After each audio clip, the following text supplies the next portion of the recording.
We'd like to welcome everyone for joining us today for our networking event. We're super excited that you took the time to come and hear about this great resource and be able to interact with each other and learn more about each other's programs as well.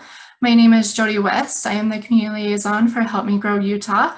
And we're just going to give a brief overview about Help Me Grow and the services that we offer.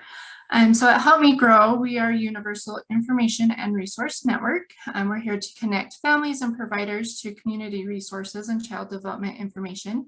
We do this for all families across Utah at no cost, and we're here to support prenatal families and those with children birthed through the age of 8.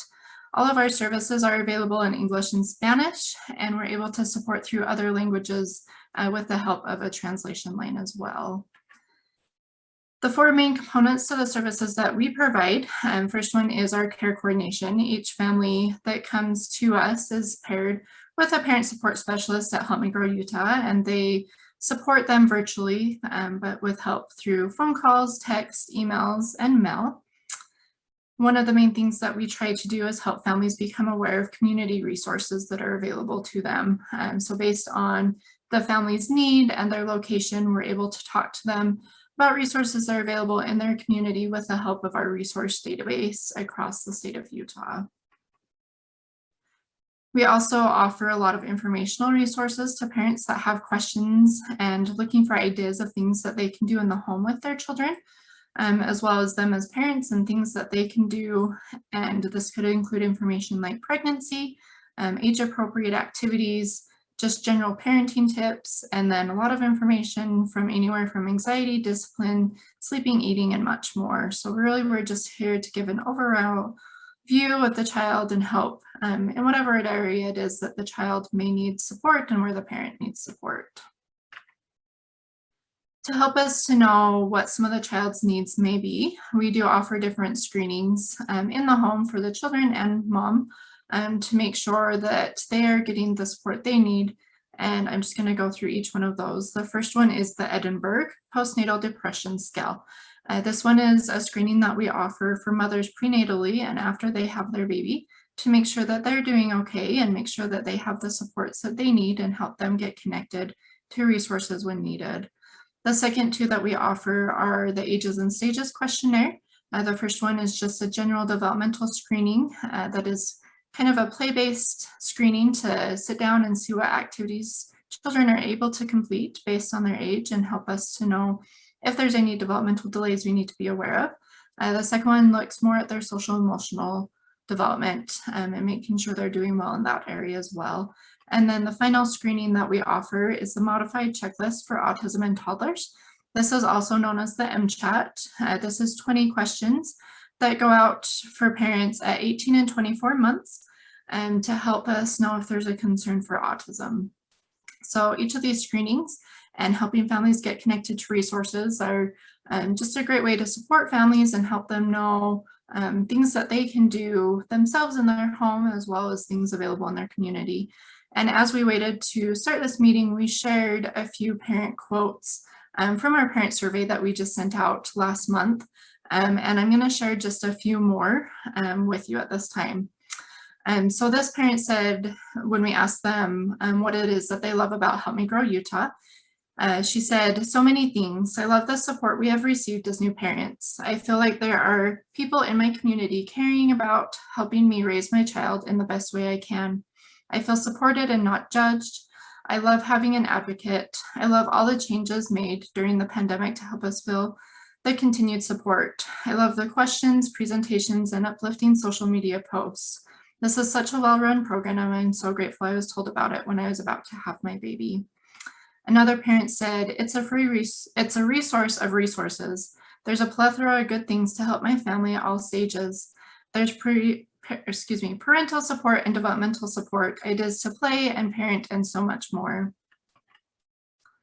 Another parent said, I can email them questions at any time and they will reply within a couple days. They always show a supportive attitude no matter my problem. It's nice to have someone who is non-judgmental, totally supportive, and has super helpful, legitimate resources. Family and friends are wonderful support as well, but I have loved having Help Me Grow as an additional resource. Another parent said, I started with Help Me Grow when I was postpartum and needed support with anxiety. Now that my little one has had ASD symptoms and we've been trying to navigate potential diagnosis, you guys have been here for everything in my parenting journey so far. I feel grateful that Help Me Grow exists and grateful for the support received. So if you have a family that is looking for any of those supports that we offer, there's a few different ways that you can get them connected to us. And we do have a referral form that I can include in the follow-up email that you can put in your contact information, and the family can put their information and sign below and fax or email that to us. You can also complete an enrollment form on our website, and all the same information will be put in there. As you're listening to this, if there's any way that we can communicate together and try to build partnerships as we work to support families and children across the state of Utah, we're happy to have those conversations, and you're welcome to reach out to us at any time. And we'd love to communicate and talk about how we can get families connected to each other's programs and really support them the best way that we can. So that's just a brief overview of Help Me Grow and the services that we provide, and really just want to delve into our meeting and introduce you to our presenters that are going to share about a great resource that is here to support families in Utah. So I'm going to introduce first just our presenters. Alyssa is the Assistant Director for GRANDFamilies overseeing, sorry, I have something covering my screen making it so I can't see the last part of that. Overseeing the training and fidelity aspects of the program. In 2014, Alyssa graduated from Brigham Young University, Idaho, with a bachelor's in marriage and family studies. She later obtained her SSW through the University of Utah. Alyssa has worked for Children's Service Society for 6.5 years. She has enjoyed the opportunity to learn about kinship care, as she has worked directly with kinship families and advocated for them on legislative level. Alyssa has a 1-year-old boy who she loves spending her time with outside of work. Our second presenter is her coworker, Chloe. Chloe is the coordinator for GRANDFamilies, overseeing the ins and outs of the program's direct services. Just last year, Chloe fulfilled her lifelong dream of obtaining a master's degree in child psychology, and shortly thereafter dived into the social work field, earning her SSW. This past year of working at GRANDFamilies has brought out her passion regarding parenting techniques, and she really enjoys working with kinship families. Her new dream is to own a sheep. So Alyssa, I'm going to go ahead and take down my screen share, and you're welcome to pull up your PowerPoint, and we'll turn it over to you.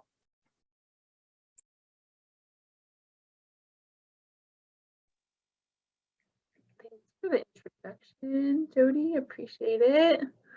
We're really excited to be here today.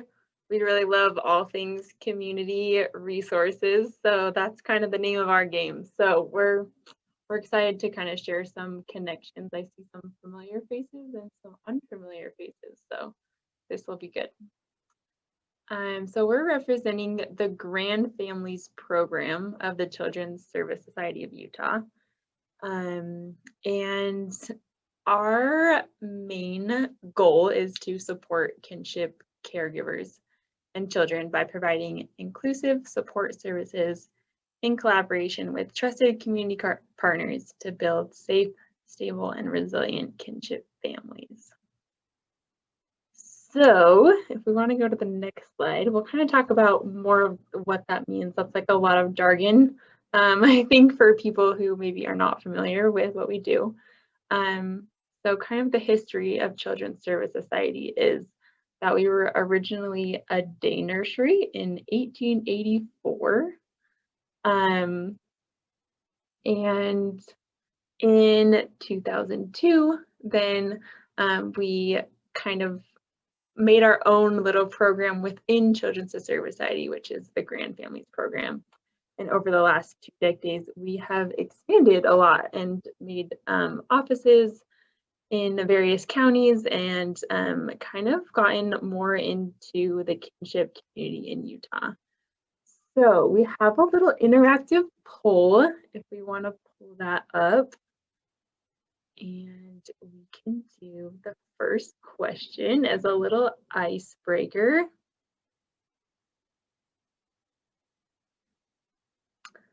So the worst part of spring in Utah is the weather is too hot, the road construction is everywhere, the end of snow activities, or spring cleaning.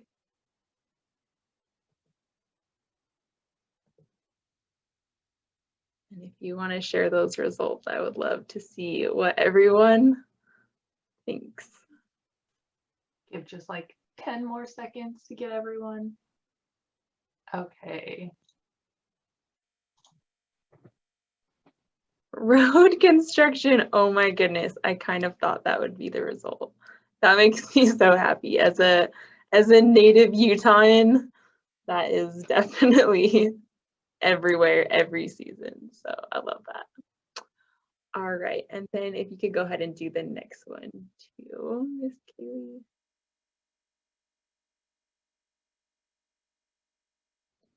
Okay, so this is kind of a trick question, but let's see what you got from my first slide already. So Children's Service Society is the oldest children's blank in Utah.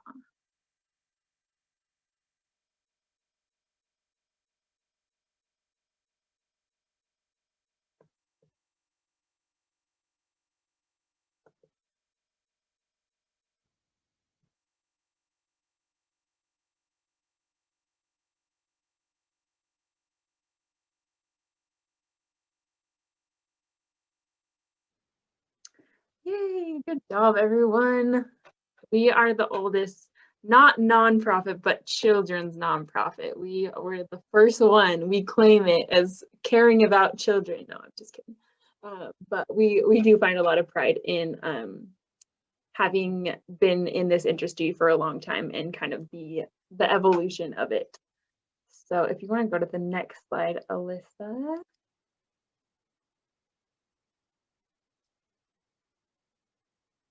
Thank you. So the biggest question that we get is, what is kinship care? And the broad answer to that is, if you read on the left-hand side of the slide there, kinship families are families in which children reside with and are being raised by grandparents, other extended family members, or adults with whom they have a close family-like relationship, such as godparents or close family friend. So we don't usually include grandparents who are the head of the household, but mom and dad, or mom or just dad is raising the children still. Most of our clients are grandparents who have taken on the role of parent for whatever reason. Unfortunately, in Utah, it's usually drug use, that the parents are either unwilling or unable to parent their child. And so grandma or grandparents step in and provide that parent-like relationship for them. And this is actually sadly kind of common. 7.8 million children across the country live in households that are headed by grandparents. And that is about 10% of children. So we kind of hit a different range than foster care, right? This is usually informal.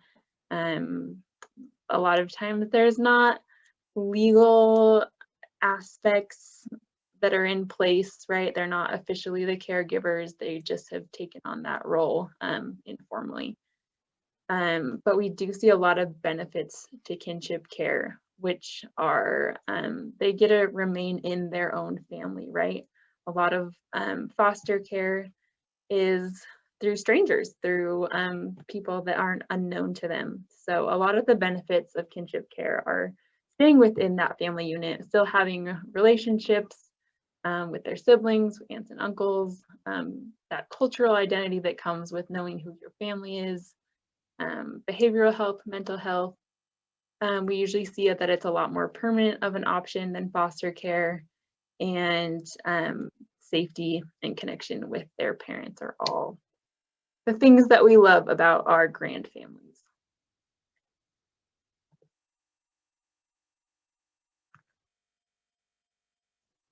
And then Alyssa, do you want to take this one, or do you want me to do this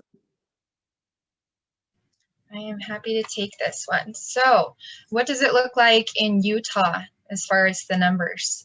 So Chloe had mentioned that 7.8 million nationwide. So just within Utah, 64,000 children living in homes where a relative is the head of household. So that could include the parents still involved, but that's the number where the grandparents are the head of household. 21,000 is the number of children being raised by kin with no parent present.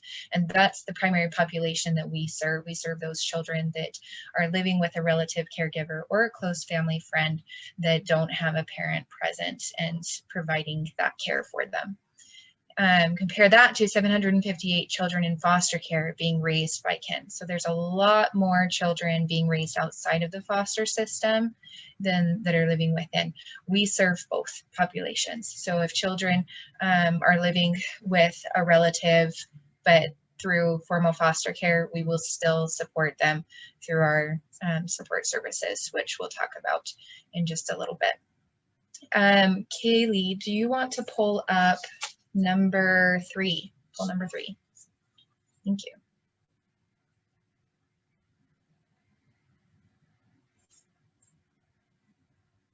So this is on a personal level. If you know anybody that is raising a relative's child.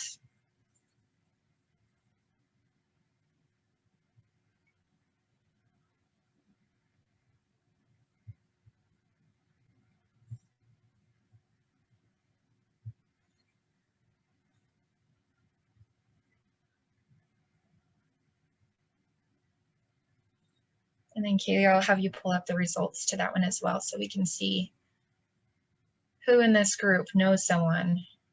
All right, so looks like quite a bit had no family members or someone that has, and a friend, so that's great, and a good portion that don't know anybody. So the reason that we like to bring this one up is because the numbers are very large in Utah, and they continue to grow of children living in kinship care. And it could be for various reasons, whether it's the substance abuse of the parents, they are incarcerated, some of them are deceased, or abuse, neglect, or abandonment of the child. So there's multiple reasons. The primary one is that substance abuse of the parents, and then a lot of those things are underlying causes that lead to that. But I'm sure that at some point in your life, even if you have not known somebody or don't know somebody currently raising a relative's child, that there is a chance that at some point you will come into contact with somebody who is taking on that primary care. So to get into our services that we offer for these families, our 4 main categories that we consider as our services are case management, psychoeducational classes, friend-to-friend monthly events, and our short-term clinical services. So I'll break down each one of those and describe a little bit more of what each of those mean. Case management, this is the bulk of the services that we offer to the families. When they come to us, we will do an initial assessment and intake to learn more about their situation, where they're at, who they're caring for, what the custody situation is, whether they've got an informal placement, DCFS is involved, or if they've got guardianship or adopted. We serve all families, even if they come to us once they've already adopted those children, there's still services that apply to those families through GRANDFamilies. One of the big ones that I want to emphasize is family mediation. We will assist them with visitation agreements and reunification plans. An example of this is I had the opportunity to meet with 2 different families. The children were related, but they were split between a foster family that was a family friend and the great aunt on the other side. And so the great aunt had adopted and the foster family was working on adopting. And they needed to come up with a visitation agreement so that these children could keep that connection with each other. And so what GRANDFamilies did was we met individually with both sides. We knew that this was going to be a complicated case. They weren't in agreement with what they wanted to happen. And so we met with both sides individually, talked through what they would ideally like to see, where their flexibility lied and things like that. And then we brought them together in a meeting with our staff. And we went through and we discussed it, and we were able to help them come up with a plan that everybody was in agreement with and that worked out well for them. So that's an example of what our family mediation looks like. Any support that family needs, as far as if it's with the biological parents and the caregivers, we're happy to help be that neutral support to them and stand in to help guide that conversation where it may otherwise not be productive. We are happy to do team meetings with partnering agencies. So if there's a family team meeting with DCFS or with the school, we will coordinate and be there and involved in those meetings so that we can ensure that we're supporting the families the best that we can. Crisis intervention is a big one. A lot of families that come to us in crisis. They are worried that the parents are going to come and take these children and it's not going to be a safe situation and they don't know what to do to protect them. Or the child needs serious dental or medical care and they don't have insurance for them and they can't get a hold of the parents. And so those situations, we help them navigate that. We'll help them with applications if they're needing guardianship, completing annual reports through the court, Medicaid specified relative grant. We know that that can be really overwhelming for families, especially when they have a lot going on and they have taken on this new role for the children.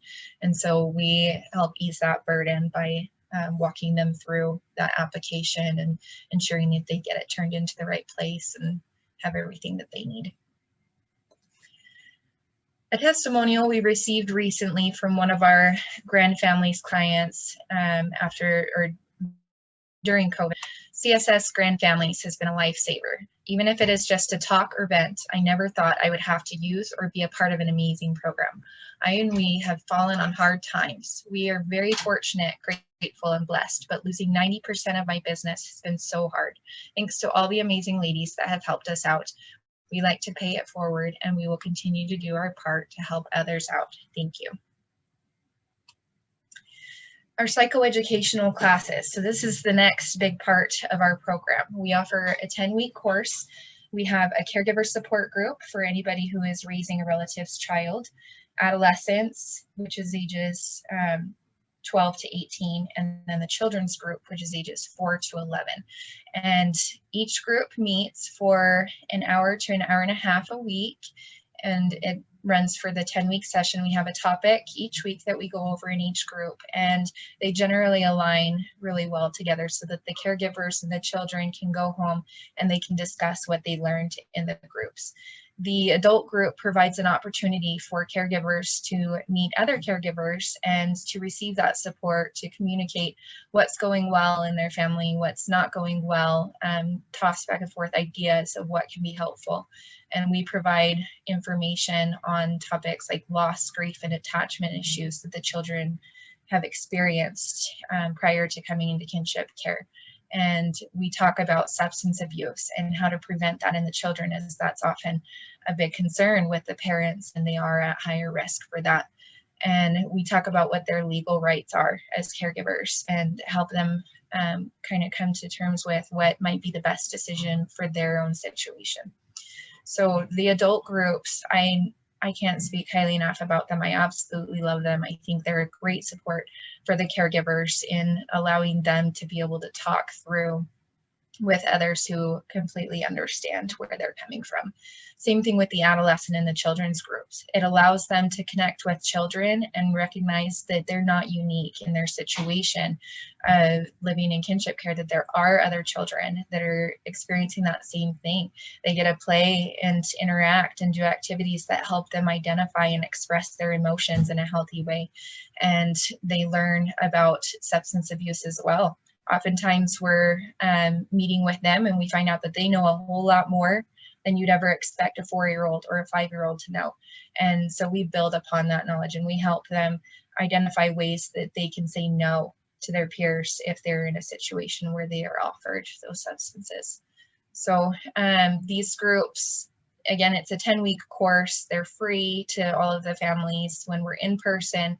We provide a dinner. We have been doing them virtually throughout the pandemic, which has actually been a blessing because it's provided the opportunity for us to reach counties outside of our physical office locations. So it's been a good learning opportunity for us to figure out where we are able to assist statewide versus what we were previously able to assist with just our office locations. Some testimonials about our support group. GRANDFamilies support group helped us feel connected to a support system. I had no idea there were so many other families in a similar situation to ours. The support group helped us understand the legal side of guardianship and how to deal with the emotions, tough decisions, and grief that is associated with your life taking an unexpected turn. The staff member that assisted that caregiver in the support group said, I love facilitating the adult support group because I enjoy helping our caretakers feel empowered and connected. Their examples of resilience are truly humbling. And then a testimonial from the children and teen support group facilitator. I love being able to normalize the situation for the children and teens, help them to know that they are the only ones being raised by grandparents, aunts and uncles, etc. I love to see the friendships created from the in-person groups. An example I want to share from the support groups that I love is within those children and adult groups, we talk to the caregivers and the children about getting through difficult times when they have anger building up. How do we express that in a healthy way rather than through violence? And so we talk to them about deep breathing. And one of the things that we provide to the families is these bubbles. They're relaxing bubbles. And whenever a child is going through a hard time, or even a caregiver, it works for adults too.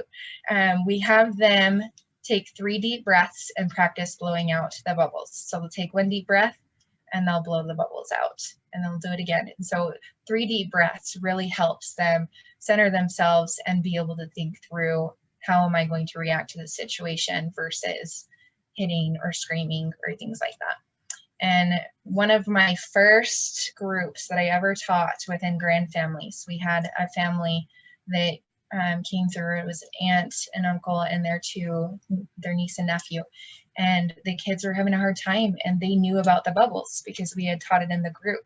And the next week, the caregiver comes to me and says, the kids came and they wanted to blow bubbles when they were having a hard time. And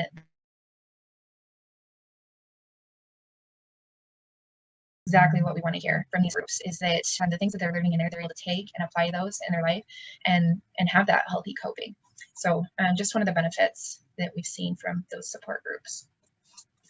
Then one of my favorite parts of the program is our Friend of Friends. These are monthly events organized by our family advocates, and they're designed to enhance the growth and development of the families served. So it provides that opportunity outside of the support groups to come together and to interact.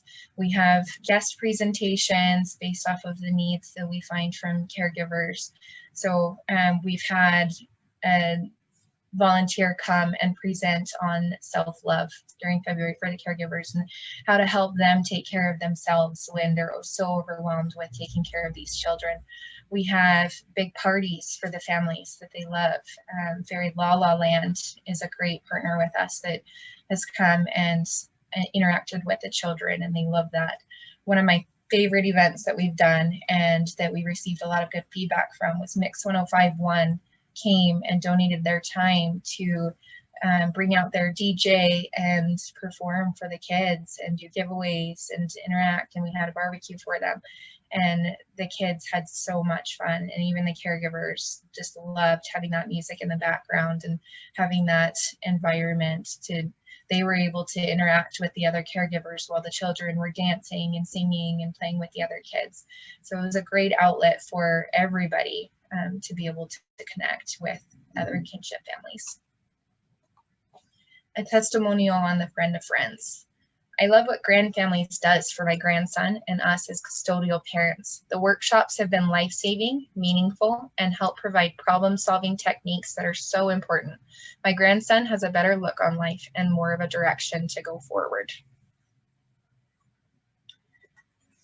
And last is our clinical services.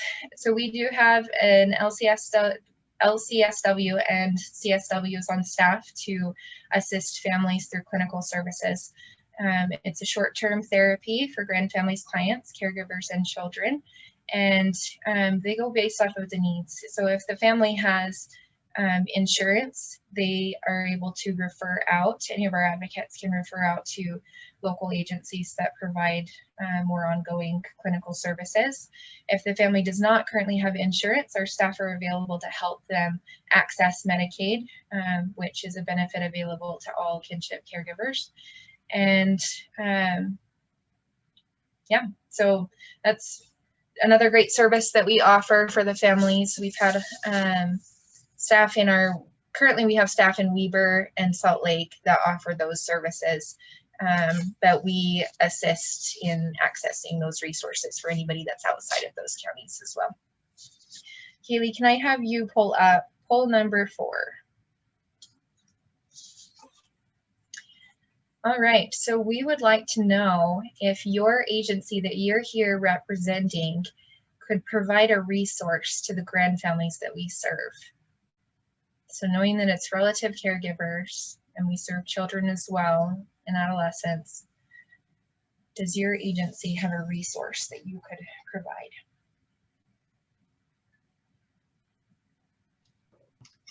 Alyssa, while people are answering that, you did have a question in the chat about what counties your GRANDFamily services are available in. Yeah, we will go over that on the next slide. Thanks for Perfect. asking. Were there any other questions I missed? I think that's it. Okay, perfect. Yep, Chloe will touch on that up next. All right, and we won't need you to pull up this poll. We don't need to see that one. Thank you, everybody, and I'll turn the time back over to Chloe.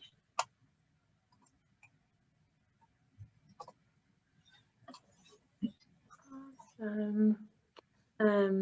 Thanks for your feedback on that last question. Like I said at the beginning, we love community resources, and I hope that it makes a little bit more sense on why we love community resources. We obviously like referring families to anyone else that can help them. And also we do a lot of partnering for our friend-to-friend activities, you know, in collaboration. So I hope that this will be a result of some lasting relationships for our families to have some resources. So thank you for that. I just wanted to touch on what things are available. Obviously with COVID, things are a little different. So we have physical office locations in Salt Lake, Davis, Weber, and Cache County. And then as you can see on the left-hand side there, like our Salt Lake County also has resources available for Tooele, Weber and Morgan, Cache and Fox Elder. And then we have a great partnership with Wasatch Behavioral Health in Utah County that runs our same program. Everything that Alyssa talked about, all those services are just offered through Wasatch Behavioral Health. So we count them too as a part of our physical office locations because we like them a lot. So, and then those physical offices, there's obviously staff there. Hopefully starting soon we can get to more in-person things. But those are where our main services take place. Like as far as the friend-to-friends, if we have one in person, right, then we'll have one in all of those counties. But we offer all of our services that we can in the greater Salt Lake area and also around the state. So that would be our virtual services, that would be any intakes or assessments or case management. We can walk through things on the phone or through Zoom. Sometimes we help with paperwork through screen sharing, and obviously resources. And then we are offering our PsychoEd classes virtually and in person, hopefully at the end of June and the beginning of July. I hope that COVID numbers stay really low like they have been. So We'll do an in-person in all of those counties on the left, and then we'll offer a virtual one for anyone who can't make it in person or doesn't feel comfortable in person, and that can be available to anyone around the state. So we're excited to offer both of those services. In addition to that, I forgot to include this on the slides, but we do have Spanish advocates, Spanish-speaking advocates in our Davis and Logan, Cache County locations, and they are able to assist families in any county. So anyone that comes to us from another county, we send them over to Valeria and Monica, and they do a great job helping them through that. And we do also have a care support. Perfect. Oh, that's a really good thing to mention. So I'll kind of talk about the process. Sometimes it's hard when I hope that everyone is like, oh yeah, I have a family that could totally use your help. And so I'll just kind of walk you through the process. So we have obviously a phone number to call, a website that you can like manually write in information for a client or the client themselves. And then we have an email address, and that's on the next slide. But what happens when one of those things take place is that they're directly in contact with a family advocate. So that family advocate will do a brief intake with them, kind of get an idea of what their situation is, where they're at with paperwork, or what kind of resources they could use as a family. And then they will be the ongoing case management person for them, get them signed up for groups if they want, provide any of those resources that they think that they need or that we think that they could use. So once the intakes happens, then they have a case management person that will be with them through any process that they need. So if anyone here makes a referral, kind of the process would be that you could provide our contact information to the client and they can reach out directly. Or we could do kind of like a share of information. Release of information is the official term for that, an ROI, and the GRANDFamily staff could be provided with the client information and we can reach out to them directly. And then the third option is obviously we could do kind of a team meeting with your agency and our agency and the client and do more of like a warm handoff, we call it, so that it's not just a cold number to call, here, call this person, they might be able to help you. We can do a meeting with them. So if you want to go to the next, well, actually, let's do, while we're on this slide, hopefully, I won't make it too hard for you guys if you want to do the question.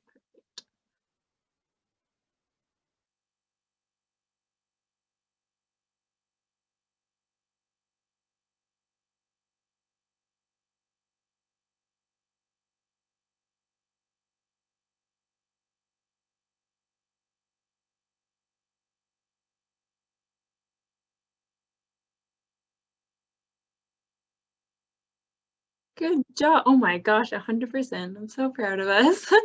That is correct. Phone, email, and through our website, there's a little thing to fill out. So I'm forgetting like the actual word, but there is a way to do it through the website. So if you want to go to the next slide, this is our actual contact information. That's our main number or our toll-free number, and then an email if families feel more comfortable, and then our website that you can make a referral through. And then we're also on Facebook and Instagram and YouTube through @CSS Utah, meaning Children's Service Society. That's something we do a lot that we don't explain. CSS, hopefully you get that. Yeah, we're trying to be more present on social media so that more families can know about us. So if you guys have any questions, I think that we have some time for that. But yeah, just feel free to contact us. We can do a presentation at your company or give you some physical brochures or virtual brochures. We work a lot with Child Protective Services, foster care. With Utah Foster Care, we have a really good relationship. So if you're not really sure what families belong where, we can always point them in the right direction. So do we have any questions like right off the bat? There are some questions on the chat. If you Yeah. want to pull that up and go through those, I think that would be great. Yeah, Right, perfect. so I see in here, are your services available for families in all of Utah's counties? Yes, okay, so she covered that one. We do offer services to everybody. We are looking at expanding as well. So we're hoping to get more southern and more west as well, or east, sorry. Do you have partner agencies in other states? So there are other GRANDFamilies programs in various states, and the best resource to find those is Generations United. They have a GRANDFamily site, or you could go to grandfamilies.org, I think is the site, and you'll be able to find all of the states that have similar programs. They don't offer these same services that we do, but they do support kinship families. Are there any requirements such as income? There are not. So we offer all of our services for free. Case management, application services, support groups, friend of friends. We don't charge for anything. So all of our funding comes from state grants, national grants, and private donations. So we are able to offer that 100% free to the families, and it does not matter what their income is as well. We will serve them all the same. What other programs are offered through Children's Service Society? Great question. Chloe, do you want to talk about that one? Sure. So there are 4 programs of Children's Service Society. GRANDFamilies is obviously one of them. The other ones are adoption. We have an adoption team sometimes that works with some of the GRANDFamilies cases, but other cases too, and that's more traditional, like birth parents trying to find adoptive families. And then we have a section, a program which is Care About Childcare, that helps with any childcare providers who need assistance or licensing, or any connections that they need.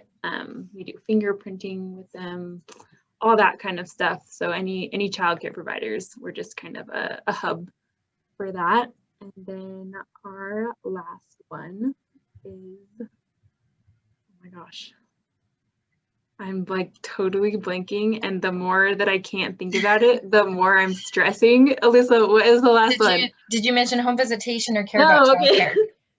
Oh my gosh. I'm like, the more I can't think about it, the more anxiety I had about not thinking about it. That is mostly the Parents as Teachers program, which some of you might be familiar with. Some advocates going into homes and having some formal, not therapy, but just some help for families who need it in parenting. So that is the 4 programs. Sorry, I'm like sweating. So embarrassed. Sorry for throwing that on you, Goodness sakes. All right, any last questions? Was there anything I missed? I think we touched on everything that I saw. Do you help families transition to like the school district, right? So I'm a special educator for DDI Advantage Early Intervention in Salt Lake County, and I have 3 kids that are going to be aging out of the program, and they're currently under the care of grandma. And so she'll continue to need help with transitioning to the district. And so I'm wondering if you help with that, or like helping them hook up with Head Start too. Yes, we can definitely help with that. Okay. Yeah, we'd love to make that connection with you and help them navigate schools and everything. Okay. And so you can hop onto a Zoom visit and like join? Yes. Yeah, and what county is it in? Salt Lake. Okay. Yeah, so what we'll do is we'll connect you with one of our family advocates in our Salt Lake office, and we can coordinate with them to arrange a Zoom meeting with you guys. Oh, great. Or okay. other outlets as well. Doesn't have to Okay, be- do I just put that referral in to your website? You can do that. I think the easiest way may be to do the email. So you can email grandfamilies@cssutah.org and provide your contact information. Or you can also call the main number, which it will take you to a line that asks which county it's for, and then that'll direct you directly to the Salt Lake staff. Okay, all right, thank you. You're welcome. Super good question. Thanks so much for the questions. I see there's another chat. Let me just double check. Oh, it's Michael. Oh, We like Michael. Michael is our counterpart down in Utah County that I was talking about. So he says, this is an absolute gem of a program. Thank you for all you do, CSS. I know so many people who say their lives have forever been benefited by it, especially since there is an opportunity for continued support over time through friend to friend and other things. You guys do such great work. Thanks, Michael. You're so great. Appreciate that. I love things like this because we're like, obviously the more resources that we have, the more connections that we have, the more we can help our families.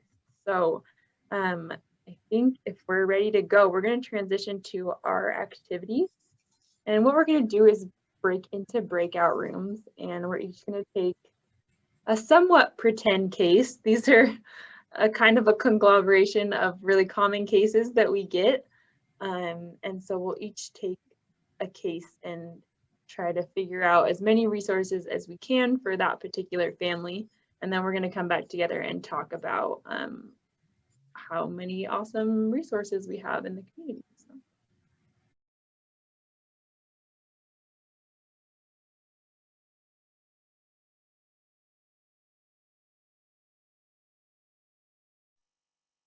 Super great. It looks like everybody's back from the group, so you guys can go ahead.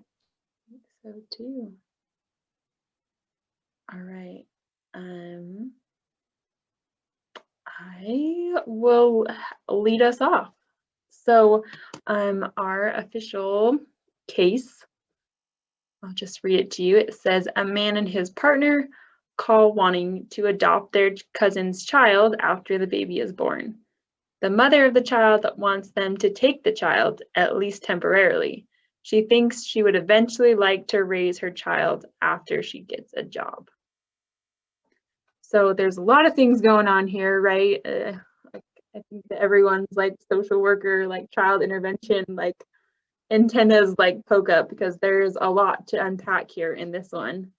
And something that we talked about in our group was, you know, there's so many resources, and as case managers, sometimes we want to say, call this person, we can help you, let's get you in a support group, you know, let's do all these things, right? And they walk out the door and they forget everything that we said because this is maybe a new situation for them, right? Maybe she just found out she was pregnant and is reeling about this unexpected pregnancy and am I going to raise this child, and you know, what should I do, and all the emotional things that are behind that too, right?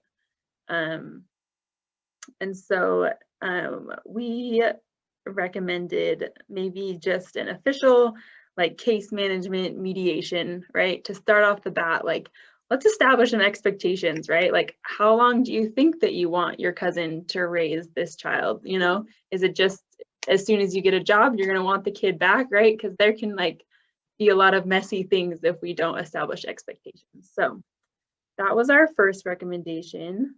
And it sounds like GRANDFamilies and a lot of people here could provide that service, that case management.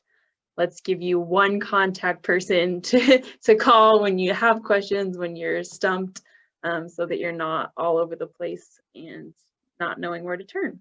So that's a really good resource that we all can provide. And then the next one that we thought about that both Michael and Kristen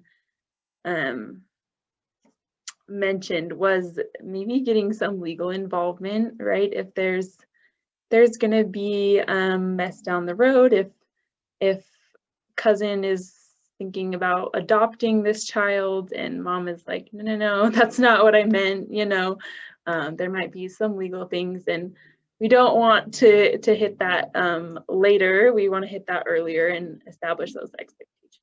So something that GRANDFamilies helps does, that was not correcting, but helps, that we provide, a service we provide, is helping people with paperwork that is available through the court system, through the online court assistance program. They call it OCAP. And it's available to the public. You can log in and apply for guardianship, but it's kind of a tricky process, not super user-friendly, unfortunately. There's a lot of details that go into that. So what we do is usually screen share and help walk them through that process. And basically what guardianship is it's a really fancy power of attorney saying, for right now, these people are going to be the primary care providers of my child. So usually mom and dad have to sign that. If there's not a legal father named on the birth certificate, then sometimes they don't require the father if he's not really involved. And if the parents consent, then it's a really easy process. Mom and dad sign the paperwork, and then cousin and his partner can have some legal solid custody of this child for the meantime. And then at any time, the biological mother can terminate that guardianship, and that's a really easy legal process to go through. It's just one court date that says, yep, you're good to go. So we usually recommend that so that some legal things can be established. If grandma tries to take, or in this case, cousin tries to take the kid into the hospital, right, and they say you're not the parent, then there's some problems. But if they can say, but we're the legal guardian, then a lot easier. So some other things that we thought of, Heather from United Way said that they offer something that they usually recommend called Welcome Baby. And that is some resources from the developmental side of things, maybe like diapers, learning kits, just general information about what to expect with a child. And they offer that from 0 to 3.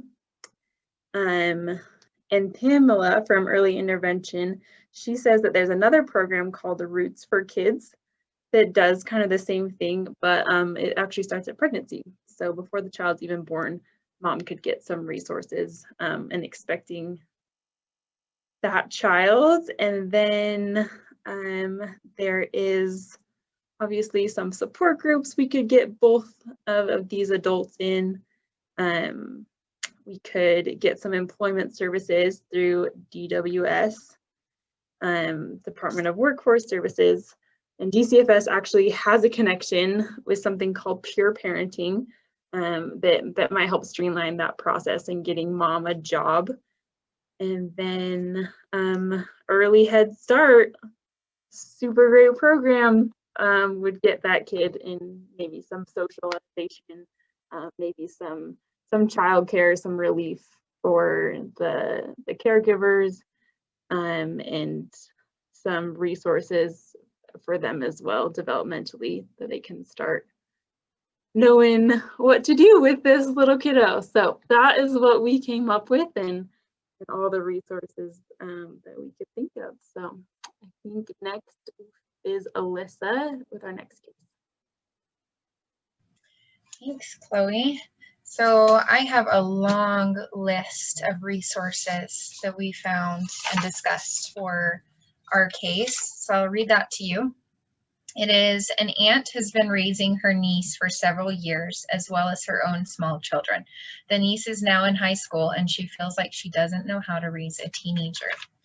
So this one's a little bit different scenario, because oftentimes we're meeting with grandparents who are raising a teenager, and they have already raised their own teenager. In this case, it's an aunt. She has young children. She's never been in that situation of raising a teen, and now she has this teen who is not technically hers. And so what can she do to help connect with this teen, find ways to work together with her? So we discussed a lot of different options, so I'll go through some of those with you. Holy Cross Ministries is one of them. They talked about how they have training for parents of children ages 9 to 14. I thought that would be a great option. Especially if she's just getting into high school, she's probably going to be around that 13, 14 age range. And so they have group sessions that are available. They also have community health workers that provide assistance with medical, financial assistance, things like that, help them navigate different resources in the community. So that is one resource that we would be able to offer to this aunt, is referring her to that Holy Cross Ministries for those classes. Another one is the Family Support Center. And this one was an idea as far as having respite available for the younger children to allow some one-on-one time for the aunt to connect with the teen. So those younger children are taken care of for a bit while the aunt and the teen can go and do some fun activities and talk and have a good time. Help Me Grow is another one. They have screenings for the younger children, and so the idea was shared that those screenings can be done on the biological children of the aunt, and looking into resources on how can the younger children connect with their teen cousin, and so any activities that could possibly be provided. I know that Help Me Grow has a blog on their website as well that I like to go to and utilize for my own son. And I think a lot of those things are also applicable to teenagers as well. Children's Service Society recently wrote a blog post on there regarding healthy attachment and how to promote that. And that works for young children, it works for teens. So I would recommend her to that blog to look into some possible ideas that could help with navigating those teen years. Another one mentioned was United Way of Utah County. They have, I can't remember if they have a program, Everyday Strong, or if they're connected to a program, Everyday Strong, but they have a resiliency handbook that could be a useful resource for the aunt also. And then the last thing is we talked about getting the teen involved in different activities, pursuing hobbies that she might be interested in. And so some ideas to navigate that are Spy Hop, which is specifically geared towards hobbies with technology, computers, doing video creating, things like that. Communicating with a school counselor to see if they can help kind of identify what those hobbies or skills are that they could possibly pursue. The rec center, if there's sports or things like that that she may be interested in, or possibly classes through the U of U. Healthy Relationships Utah also has some parenting classes that could be a good option. They have the Love and Logic, as well as some other classes available that the aunt could look into on her end to help kind of increase her knowledge in that parenting of a teenager. And then another one that's really good that goes along with those activities. So this is a program that really focuses on strengthening families and prevention. And so providing free family activities so that the families have that way to connect and to hopefully prevent substance use and other concerns that might come up. And that organization is My Discovery Destination. And so we would definitely look into that for this family, as well as other families that we serve, on getting them connected with free family events that are available for all ages. And that's ours. So I'll turn the time over to Chris. Okay, great. Sounds like you guys had a good group, just like I did. You guys touched on a lot of the same concepts and resources that we talked about as well. Our scenario was A grandma calls needing some assistance for her family. She has been taking care of her grandchild while her daughter was in rehab. Her daughter has completed rehab and moved in with her, but she finds she is still doing most of the role of parenting because she watches the grandchild while her daughter works her full-time job and goes on dates on the weekend. So yeah, similar to what's already been touched on, we talked about the importance of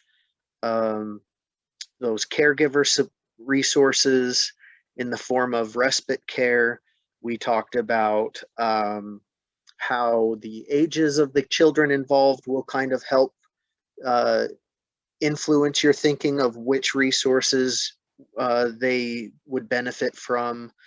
Talked about Head Start already. We talked about the importance of helping your client with, or being aware of your client's mental health, and recognizing when they really need some maybe urgent supports, and the different resources available for that. So yeah, pretty similar to what's already been, the ideas that have already been thrown out. They did a great job with it. Thank you so much, Chris. Thank you everybody who has participated in our breakout sessions and asking questions during our presentation. We really appreciate the time that you've allowed us to spend with you. And time's turned over to Jody. Great, thank you so much, Alyssa, and thank you to Chloe and Chris as well for helping with that presentation in our breakout rooms today for our networking event. We will send a follow-up email within about 1 week. We'll go ahead and include the participant list. So if there's anyone you met in the breakout room and you want to connect with after this meeting, that works great, and would encourage you to do so. So we'll send that as well as a recording of this meeting. So if you want to go back and be reminded of any of the services that they offer through GRANDFamilies, and we appreciate them again for being willing to present, and thank you for the great resources that you provide and being able to share that information with us today. So thank you. We will send out an invite when our next one is planned, and hope that you can join us again in the future. So thank you everyone, and enjoy the rest of your afternoon.